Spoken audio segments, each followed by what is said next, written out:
وہی مشرق اور مغرب کا مالک ہے، اس کے سوا کوئی معبود نہیں، تو اسی کو اپنا کارساز بناؤ۔ اور جو دل آزار باتیں یہ لوگ کہتے ہیں ان کو سہتے رہو، اور خوبصورتی سے ان سے کنارہ کش رہو، اور مجھے ان جھٹلانے والوں سے جو دولت مند ہیں سمجھ لینے دو، اور ان کو تھوڑی سی مہلت دے دو۔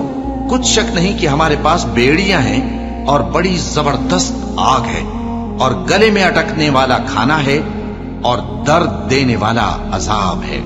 جس دن زمین اور پہاڑ کانپنے لگیں اور پہاڑ ایسے بھربھرے ہو جائیں گے جیسے ریت کے ٹیلے، اے اہل مکہ، جس طرح ہم نے فرعون کے پاس موسیٰ کو پیغمبر بنا کر بھیجا تھا، اسی طرح تمہارے پاس بھی محمد صلی اللہ علیہ وآلہ وسلم ایک رسول بھیجی ہیں جو تمہارے مقابلے میں گواہ ہوں گے۔ سو فرعون نے ہمارے پیغمبر کا کہا نہ مانا تو ہم نے اس کو بڑے دردناک انداز سے پکڑ لیا۔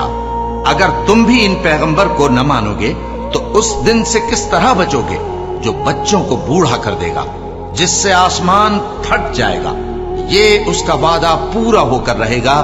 یہ قرآن تو نصیحت ہے، سو جو چاہے اپنے پروردگار تک پہنچنے کا راستہ اختیار کر لے۔